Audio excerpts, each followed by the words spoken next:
A question or a statement I hear a lot is that, what's going to happen when AI does everything? Now, first, I was at OpenAI for 4 years. I worked on capabilities discovery for these systems. I use all the latest models when they come out, and they're getting better and better and better. And I think they're going to do just about any kind of knowledge work task you or I can think of.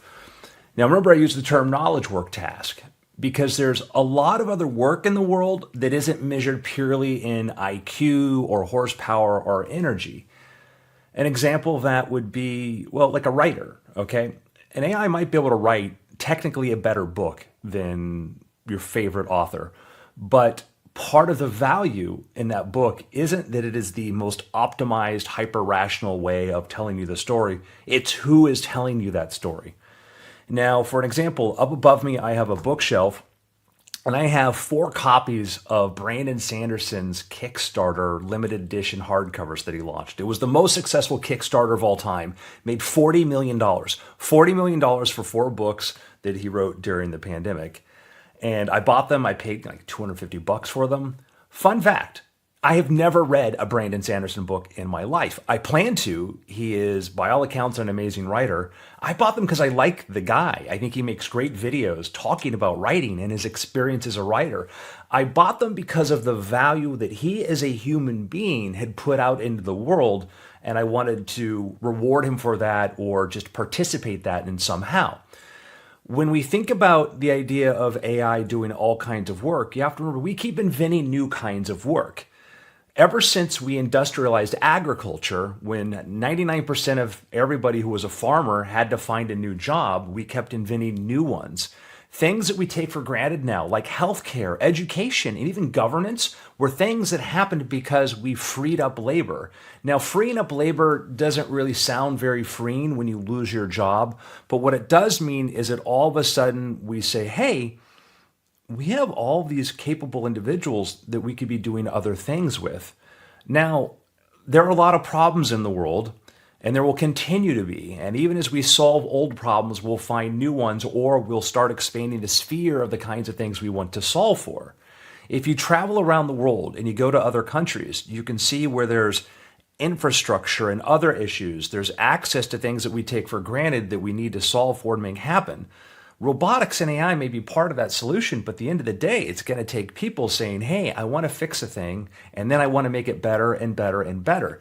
If you think there's a limit to how better things can get, then yeah, maybe we're going to reach a point where we don't need people anymore. But I don't see how that happens. And you also have to ask yourself this question, not what will other people do, but what will you do? There are incredible video technologies right now, like Veo and Sora and the new ByteDance model, that are making, I think, just super realistic images and video.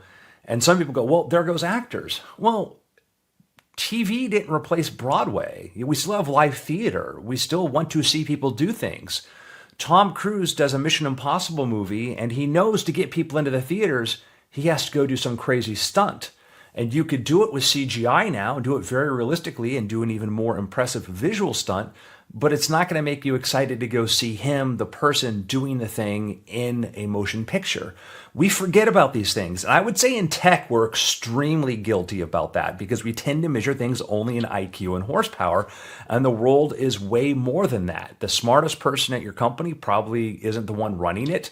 The strongest person you know isn't probably the richest person you know. And we have to think about all the other areas in which we aren't trying to measure things purely on those small bullet points.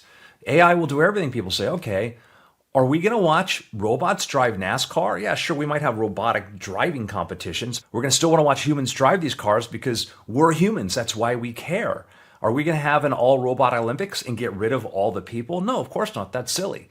Taylor Swift does a tour. It's $1 billion tour. You can listen to her music at home and it sounds a lot better and you don't have to put up with the hassle of a crowd. Yet hundreds of thousands of people were cramming themselves inside of stadiums to go watch her in person. And people go, yeah, but you could have a robot go on stage in Japan. There are these, AI personas that perform. Yeah, they're going to be gimmicks. We're going to have the Homer Simpsons, but we're also going to have the Matthew McConaughey's. There is a world where we have all these kinds of things. We have had artificial characters for a long time. That's what Batman and Superman are. We go see Batman and Superman movies to watch these almost 100-year-old characters because they're fascinating to us.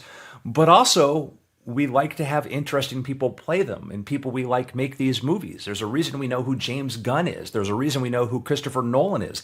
They don't appear in their work, and their work can be all over the place when it comes to, our individual preferences, but we like the fact that people made these things. Now, AI will be making lots of things. AI will be participating in this. AI tools will be everywhere.